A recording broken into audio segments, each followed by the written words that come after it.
Hello, it's me doing a short review on my NECA Shin Godzilla. I really love this figure. I did get it quite a while ago.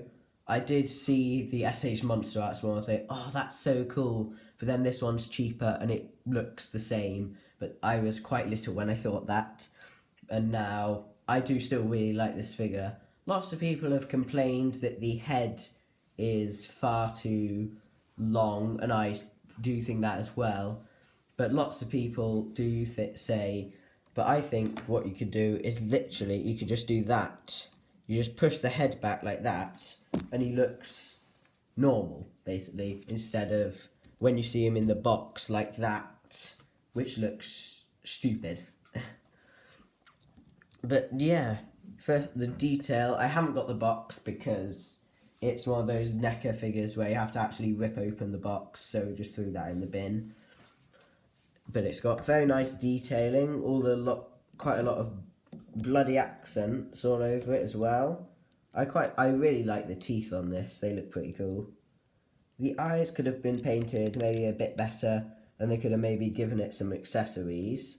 Because what happened when I first got this is the dorsal plates, as you can see, they move around a bit, so I could just easily pull them off. Like, maybe they could have included some purple dorsal plates and maybe a beam to go in the mouth, but they have actually got the atomic breath version, but I'm not really a fan of that one. It does look cool though.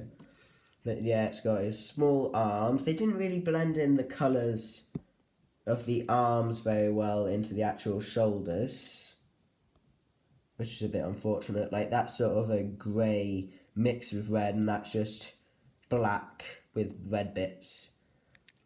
Dorsal plates, yeah, they're nice. They've got a nice texture to them.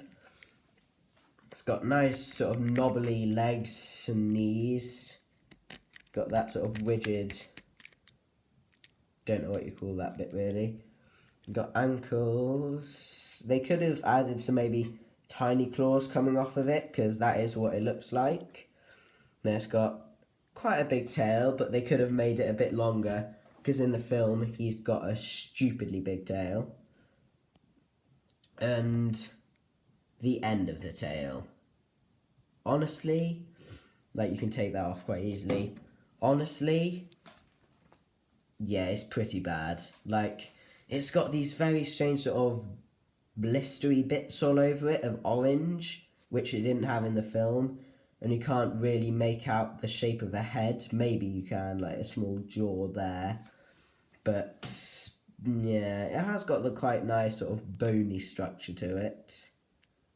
But yeah, you can, if you want, super glue that into the tail. I didn't really want to do that because I quite like being able to take it off and maybe make a mould of another one. And yes, the tail does fall off a lot. And they also could have done to add, maybe have added a couple more ball joints. Because with the Monster Arts, every single segment is a ball joint. But in this one, there's only 5 ball joints altogether. But yeah, head, it's got the sort of scary look to it. So you could have him like that, looking at you, which is quite disturbing. Got a nice colour for the claws, which I quite like. It's a nice sort of bony colour instead of just plain white. But yeah, on with the articulation. Yeah, the tails. It does click on quite normally though. You can just pop it back on. But yeah, it's got a ball joint for the top of the head, so you can get him to look about that far up and about that far down, which is quite good when you want him firing his sort of smoke, then fire, then going up into the laser. But yeah, then it's got another ball joint at the base of the neck, ball joint in the middle. It's got a ball joint there, but this arm likes to fall off quite a bit, which is a bit annoying. And then it's got swivel hinges for the claws, and just a hinge. Maybe a swivel for the elbows, I can't really tell. But you can get him in that classic pose where it's like that. You can't, I think they could have done it better so he's more straight up like that instead of a bit bent over, but yeah, it's got a I think it is a ball joint, just you can't really get it to like properly move outwards and stuff like that. Then it's got swivel hinge for the knees and a ball joint for the feet, ankles. And as I said, 5 ball joints for the tail, so can't really move that much. That's about as far as it can go. That's very annoying at the tail. It's because when I first got it, I completely forgot that you have to heat up the tail to stick it back on. But yeah, I just asked my dad, can you put this in? And he properly forced it. And it did eventually go in. But yeah, now it does go in quite simply. But it does still take quite a bit of effort. Yeah, it's got these sort of strange... Sorry, that is really annoying me, the tail. It's got these sort of spikes for the top of the hip there, which is quite cool. Zoom on both sides.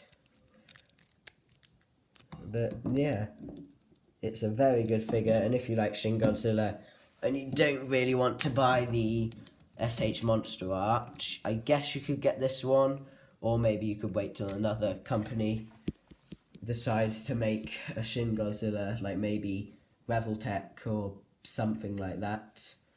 But yeah, me and my dad made this beam. It's quite big, but it doesn't actually fit in. I just sort of hold it. And the way I had it at the beginning is I was balancing it on a box. But yeah, hope you enjoyed, and goodbye.